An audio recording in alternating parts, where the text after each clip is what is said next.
Hello everyone, welcome to our channel the digital educare. আমি তোমাদের ভূগোল বিষয়ের এডুকেটেড কিশোর স্যার চলে এসেছি মাধ্যমিক পরীক্ষার 2025 সালে মাধ্যমিক পরীক্ষার গুরুত্বপূর্ণ যে জায়গা, যে আমরা এবিটিএ টেস্ট পেপার যে সলভ শুরু করেছিলাম, সেই এবিটিএ সলভ এরই সেকেন্ড পার্ট, যেখানে আমরা ফার্স্ট পার্টে 3টে স্কুলের কিন্তু কোশ্চেন কমপ্লিট করেছি।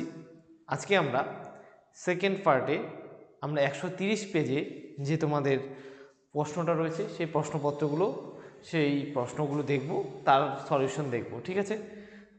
এবং তার সঙ্গে ব্যাখ্যাও দেখব। যেরকমটা আমি তোমাদের বলেছিলাম যে এই যে এবিটিএ টেস্ট পেপার যে আছে, এই টেস্ট পেপারের যে সলভ যখন তোমরা দেখবে, তার সঙ্গে সঙ্গে তোমাদের কিন্তু রিভিশনও হয়ে যাবে।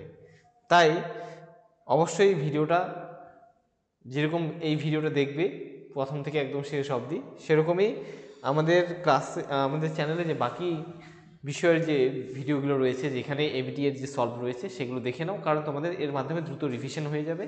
এবং আমি যতটা সম্ভব এখানে সলভ করে দেব, কারণ প্রশ্ন অনেক বড়, একটা 3 ঘন্টা পরীক্ষার 90 নম্বরের প্রশ্ন কিন্তু যেখানে তো এখানে অথবা শুদ্ধ সলভ করে দিতে হয়, সবগুলো অত দ্রুত দেওয়া সম্ভব হয় না। সে কারণে আমি 2 নাম্বার 3 নাম্বার প্রশ্নগুলো কোনটা কোন চ্যাপ্টার থেকে এসেছে, কোন জায়গাটা আছে, আমি সংক্ষেপে একটু আলোচনা করে দেওয়ার চেষ্টা করব, ঠিক আছে? তো প্রথমেই এমসিকিউগুলো দেখি। প্রথমে যে প্রশ্ন রয়েছে সেটা হলো কি, বহির্জাত প্রক্রিয়া শক্তির মূল উৎস হলো। বলেছে বহির্জাত প্রক্রিয়া শক্তির মূল উৎস, যেরকমটা আমি তোমাদের আগের দিনের ভিডিওতে বলেছি, যে প্রথম চ্যাপ্টারের প্রথম পেজ যে রয়েছে সেখানে থেকেই কিন্তু একটা প্রশ্ন আসবেই আসবে। দেখো এখানেও আসছে, শক্তির মূল উৎস হলো সূর্য।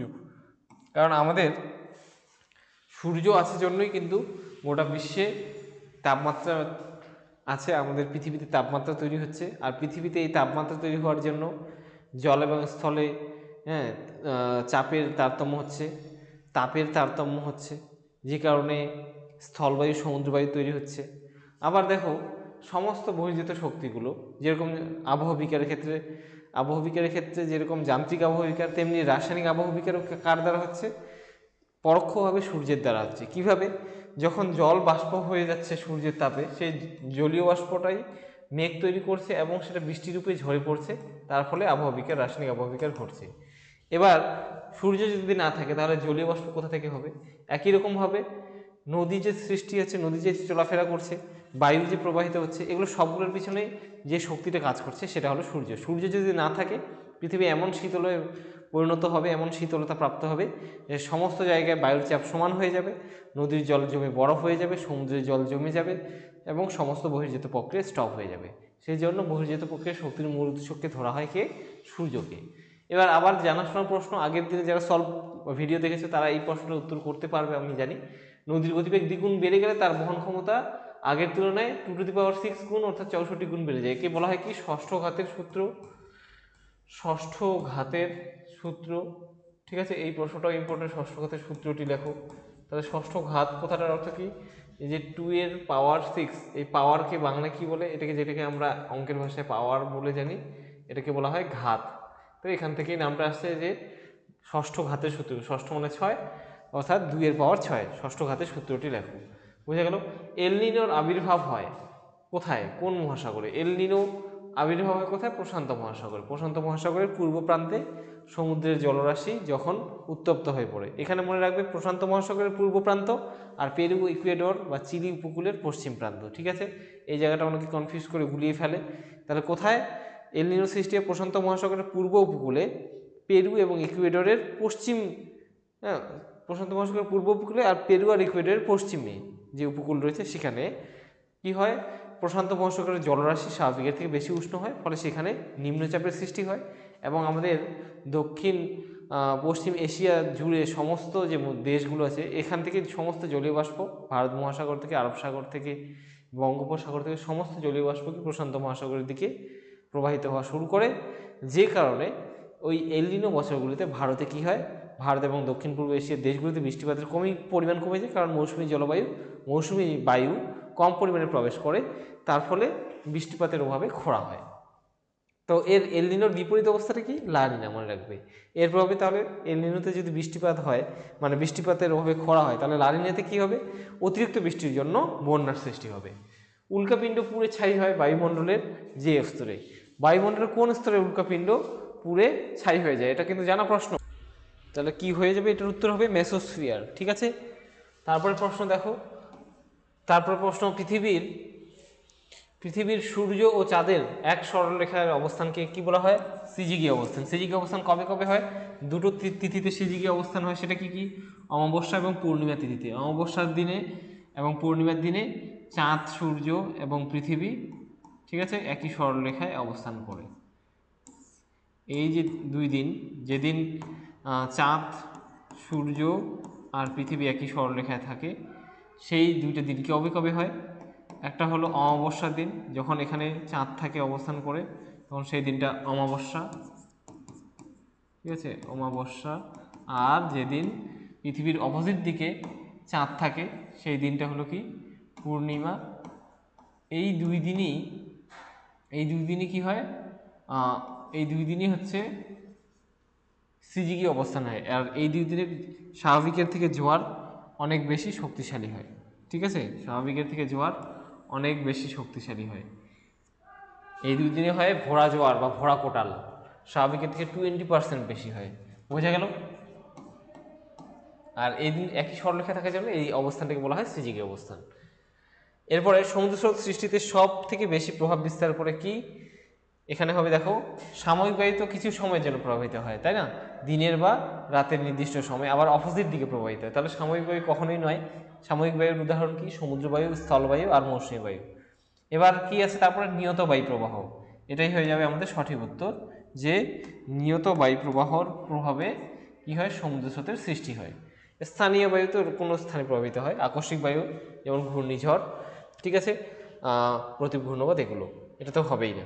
একটি জৈব ভঙ্গুর বর্জ্য, জৈব ভঙ্গুর অর্থাৎ যেটা পচে যায়, যেটা বিশ্লেষিত হয়, জৈব আমাদের যে জীবাণু আছে সেই জীবাণুর দ্বারা বিয়োজিত হয়, এরকম জৈব ভঙ্গুর বর্জ্য হবে কি? দেখো, কাঁচ, প্লাস্টিক এগুলো পচে না, একমাত্র এখানে যে উত্তরটা আছে সেটা হলো কাগজ।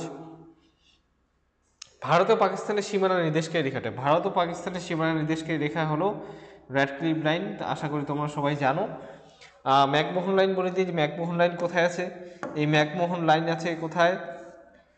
অরুণাচল প্রদেশে। চীন আর ভারতের মধ্যে সীমানা, সেটা হলো ম্যাকমোহন লাইন। ডুরান্ড লাইন আমাদের ভারত এবং আফগানিস্তানের যে সীমানা সেখানেই, ঠিক আছে। আর র্যাডক্লিফ লাইন কোথায় একটু বলে দিই। র্যাডক্লিফ লাইন হলো আমাদের দেশ যখন ভাগ হচ্ছিল 1947 সালে, পূর্ব দিকে এবং পশ্চিম দিকে দুই ভাগ হয়েছিল, পূর্ব পাকিস্তান, পশ্চিম পাকিস্তান নামে। তো ব্রিটিশ যে সার্ভেয়র র্যাডক্লিফ, তিনি কি করেছিলেন? পূর্ব দিকে বাংলাদেশকে ভাগ করার সময় পূর্ব পাকিস্তান এবং পশ্চিম পাকিস্তানের মধ্যে সীমানা নির্ধারণ করেছিলেন। তার নাম অনুসারে এই যে পাকিস্তান এবং বাংলাদেশের যে বর্ডার, তাকে বলা হয় র্যাডক্লিফ লাইন, ঠিক আছে। ভারতের সর্বাধিক প্রচলিত জলসেচ পদ্ধতিটি হলো, ভারত, এটা খুব একটা গুরুত্বপূর্ণ প্রশ্ন, মাধ্যমিক পরীক্ষায় এসেছে অনেকবার, কূপ এবং নলকূপ, ঠিক আছে। তারপরে প্রশ্ন, ভারতে কোন প্রকার অরণ্যের পরিমাণ সর্বাধিক? এটার উত্তর হবে আর্দ্র পর্ণমোচী। আর্দ্র পর্ণমোচী অরণ্যের পরিমাণ ভারতে সবচেয়ে বেশি, ঠিক আছে। এরপরের প্রশ্ন 11 নম্বর প্রশ্ন, পরের পেজে আছে।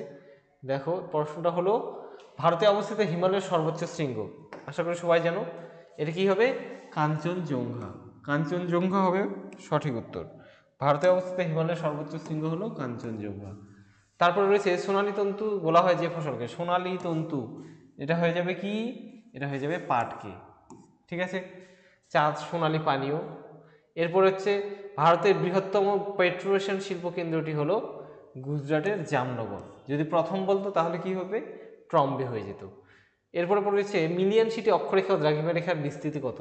এটা হলো 4 ডিগ্রি ইন্টু 4 ডিগ্রি। আর এর উদাহরণ কি? এর উদাহরণ হলো দেওয়াল মানচিত্র, পৃথিবীর মানচিত্র, ঠিক আছে, এগুলো হলো এর উদাহরণ। এবার শুদ্ধ অশুদ্ধ এসেছে এরপরে। বিভিন্ন প্রকার, প্রথমটা রয়েছে কি? বিভিন্ন প্রকার বহির্জাত শক্তির দ্বারা ভূমিভাগের সমতলীকরণ ঘটলে তাকে বলা হয় পর্যায়ন।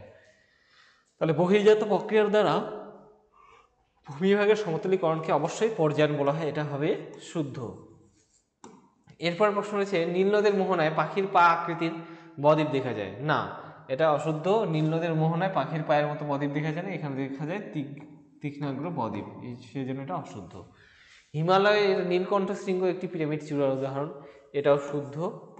তারপরে তারপরে লা নিনা হলো এল নিনোর বিপরীত অবস্থা, একটু আগে শর্ট প্রশ্নগুলো এমসিকিউ করার সময় আলোচনা করলাম, তাহলে এটাও হয়ে যাবে শুদ্ধ। এবার বলেছে গৌণ জোয়ার সৃষ্টির শক্তি হলো বিকর্ষণ বল। গৌণ জোয়ার সৃষ্টির শক্তি হলো বিকর্ষণ বল। এটা হবে কি পৃথিবীর কেন্দ্র বহির্মুখী বল, এটাকে অশুদ্ধ করতে হবে, বিকর্ষণ বল নয়। শিবালিক হিমাচল হিমালয়ের মাঝে সংকীর্ণ উপত্যকাকে বলে। শিবালিক এবং হিমাচল হিমালয়ের মাঝে সংকীর্ণ উপত্যকাকে দুন বলা হয়, তাল নয়। এটা অশুদ্ধ হয়ে যাবে, ঠিক আছে। 6 নম্বরটা অশুদ্ধ। এরপরে 7 নম্বর আছে কি, উত্তর পশ্চিম ভারতে শীতকালে বৃষ্টির কারণ হলো, উত্তর পশ্চিম ভারতে শীতকালে বৃষ্টির কারণ হলো বলেছে পশ্চিমী ঝঞ্ঝা, এটাও শুদ্ধ হবে, ঠিক আছে, এটা শুদ্ধ হবে। এরপরের শূন্যস্থান আছে, দেখো যে ড্যাশ স্তরকে বলা হয় প্রাকৃতিক সৌরপর্দা, সবাই জানো ওজোন স্তরকে। ওজোন স্তর কোন স্তরে অবস্থিত, কোথায়, মেসোস্ফিয়ারে, ঠিক আছে।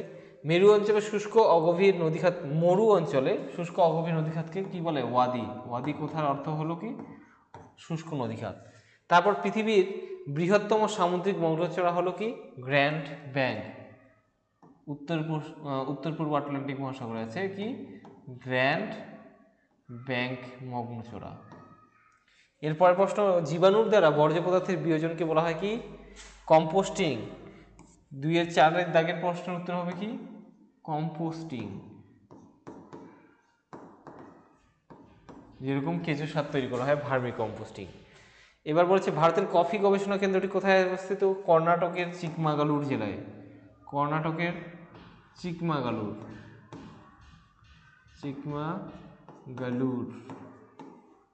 এই গবেষণা কেন্দ্রগুলো যেরকম শর্ট প্রশ্নের জন্য ইম্পর্টেন্ট, তেমনি ম্যাপ পয়েন্টিংয়ের জন্য খুব ইম্পর্টেন্ট। বৃষ্টির জল সংরক্ষণে অগ্রণী রাজ্যটি হলো কি, তামিলনাড়ু রাজ্য, তামিলনাড়ু। তারপরে প্রশ্ন রয়েছে ভারতের সর্বাধিক অরণ্যাবৃত রাজ্য। ভারতের কোন রাজ্যে অরণ্যের পরিমাণ সবচেয়ে বেশি, এটা হয়ে যাবে কি, মধ্যপ্রদেশ। মধ্যপ্রদেশ। পরের দেখো 2-1টি শব্দ উত্তর দাও। বলেছে কোন তিথিতে জোয়ারের প্রাবল্য সব থেকে বেশি হয়। জোয়ারের প্রাবল্য সব থেকে বেশি হয় কি, একটু আগে দেখলাম সিজিগি অবস্থান, সেখানে অমাবস্যার দিনে কি একই দিকে চাঁদ এবং সূর্য অবস্থান করে, অবশ্যই তাহলে অমাবস্যা তিথিতে সবচেয়ে বেশি হয়, মনে থাকবে। এরপর বলেছি পৃথিবীর অ্যালবেডোর পরিমাণ কত শতাংশ, সবাই জানো 34%। একটি ল্যান্ডফিল গ্যাসের নাম বলো, একটি ল্যান্ডফিল গ্যাসের নাম হলো মিথেন। তারপর বলেছে শিল্পের শিল্প, আচ্ছা পরের প্রশ্ন হচ্ছে 4 নম্বর, ভারতের বৃহত্তম বেসরকারি লৌহ ইস্পাত, ভারতের বৃহত্তম বেসরকারি লৌহ ইস্পাত কেন্দ্র কোনটি, ঠিক আছে, এটা কি হবে, এটার উত্তর হবে জামশেদপুর। তারপরে প্রশ্ন রয়েছে কোন শিল্পকে শিল্পের শিল্প বলে, শিল্পের শিল্প বলা হয় কাকে, লৌহ ইস্পাত শিল্পকে। তারপরে বলেছে ভারতের আদমশুমারি অনুযায়ী ভারতের ন্যূনতম শহরের ন্যূনতম জনসংখ্যা কত হতে হবে, 5000 জন, ন্যূনতম 5000 জন, 5K বা অর্থাৎ 5000 জন থাকলে তাকে শহর বলা যায়। ভারতের উন্নয়নের জীবনরেখা বলা হয় কাকে, ভারতের উন্নয়নের জীবনরেখা বলা হয় কিন্তু রেলপথ পরিবহনকে, ঠিক আছে। এবার বলেছে ভারতের মহাকাশ, না, ভারতের উন্নয়নের জীবনরেখা বললে এটা জলপথ হবে, এটা জলপথ হয়ে যাবে। যদি জাতীয় জীবনরেখা বলে তাহলে রেলপথ হবে। ভারতের উন্নয়নের জীবনরেখা অবশ্যই জলপথ। যদি বলতো ভারতের জাতীয় জীবনরেখা কি, তাহলে রেলপথ হতো। এবার বলেছে ভারতের মহাকাশ গবেষণা সংস্থার নাম কি, ভারতের মহাকাশ গবেষণা সংস্থার নাম ISRO, Indian space research organisation. এবার ডান দিক বাদিক আছে মানাপাস, এটা হলো কি, মানাপাস বা ডুংরিলা পাস, এটা ভারতের সর্বোচ্চ গিরিপথ, এটা 3 নাম্বার হয়ে যাবে। এরপরে থাঞ্জাভুর, থাঞ্জাভুর কি দক্ষিণ ভারতের ধানের গোলা। সোনালী চতুর্ভুজ কিসের সঙ্গে যুক্ত, সড়কপথের সঙ্গে। স্পট ফ্রান্সের স্যাটেলাইট, ঠিক আছে, স্পট হলো ফ্রান্সের স্যাটেলাইট, কি স্যাটেলাইট, জিও স্টেশনারি উপগ্রহ। তারপরে রয়েছে 2-এর প্রশ্নগুলো। পেডিমেন্ট, পেডিমেন্ট কি, পেডিমেন্ট কোথায়, মরু অঞ্চলে ক্ষয়চক্রের যে বায়ু এবং জলধারার মিলিত ক্ষয় কাজের ফলে যে উচ্চভূমিগুলোর পাদদেশে যে, ঠিক আছে, পাদদেশে যে কোনযুক্ত শিলাস্তরযুক্ত আবহবিকার প্রাপ্ত শিলাখণ্ডযুক্ত যে অনুর্বর ভূভাগ দেখা যায় তাকে বলা হয় পেডিমেন্ট। পেডিমেন্টের পরে থাকে কি বাজাদা, তারপরে থাকে প্লায়া।